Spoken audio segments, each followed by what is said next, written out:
নমস্কার, সময় বাংলা সংবাদে আপনাদের স্বাগত। আপনাদের সাথে আমি প্রীতি। দেখে নেব আজকের বিশেষ সংবাদ। ফ্ল্যাট প্রতারণা মামলায় ইডি দপ্তরে হাজির নুসরত জাহান। ফ্ল্যাট প্রতারণা মামলায় বুধবার এনফোর্সমেন্ট ডিরেক্টরের তলব পেয়ে দপ্তরে হাজিরা দিলেন প্রাক্তন তৃণমূল সাংসদ নুসরত জাহান। সকালে তিনি সল্টলেকের সিজিও কমপ্লেক্সে ইডি অফিসে পৌঁছন। জানা গেছে, সংশ্লিষ্ট প্রতারণা মামলার তদন্তে তার ভূমিকা নিয়ে আরও তথ্য জানতে চেয়ে কেন্দ্রীয় তদন্তকারী সংস্থা তাকে তলব করে। এর আগেও একই মামলায় বসিরহাটে প্রাক্তন সাংসদকে ডেকে জিজ্ঞাসাবাদ করেছিল ইডি। ইডি সূত্রে খবর, অভিযোগের সঙ্গে যুক্ত আর্থিক লেনদেন এবং ফ্ল্যাট বরাদ্দ সংক্রান্ত বিষয়ে বিস্তারিত তথ্য জানতেই এই জিজ্ঞাসাবাদ। যদিও এদিন দপ্তরে ঢোকার সময় বা বেরোনোর সময় সংবাদ মাধ্যমের সামনে বিশেষ কোনো মন্তব্য করেননি নুসরত জাহান। তদন্ত এগোতে থাকায় এই মামলায় আগামী দিনে আরও কয়েকজনকে ডাকা হতে পারে বলেও ইঙ্গিত মিলেছে।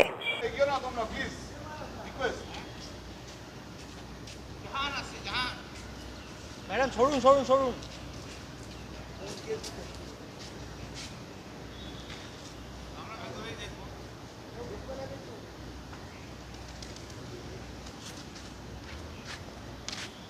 দাদা দাদা সরে দাও।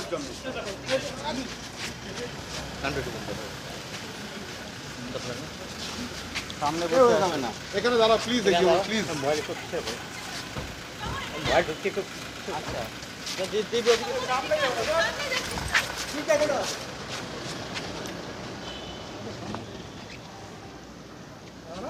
আমাদের চাপি দিচ্ছে করে ভাই। চাপ আছে কোথায়? কোনো মুশকিল নেই, তোমার চাপানোর আমি কি দেখি না।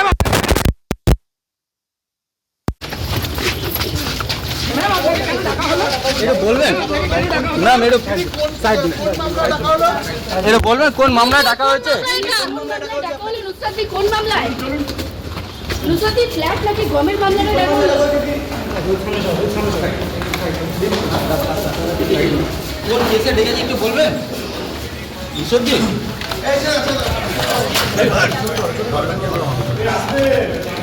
মোবাইল টাকা একটু সাইড দিন। আমাদের চাপি দিচ্ছে করে ভাই। চাপ আছে কোথায়? কোনো মুশকিল নেই, তোমার চাপানোর আমি কি দেখি না।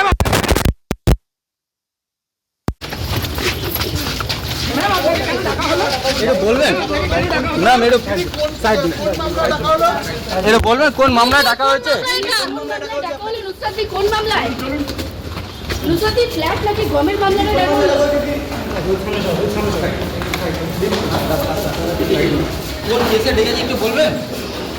নুসরতি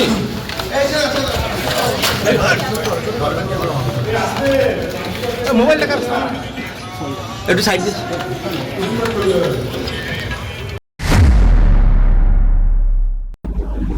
সংবাদ এখনকার মতো এই পর্যন্তই। সঙ্গে থাকুন, দেখতে থাকুন সময় বাংলা।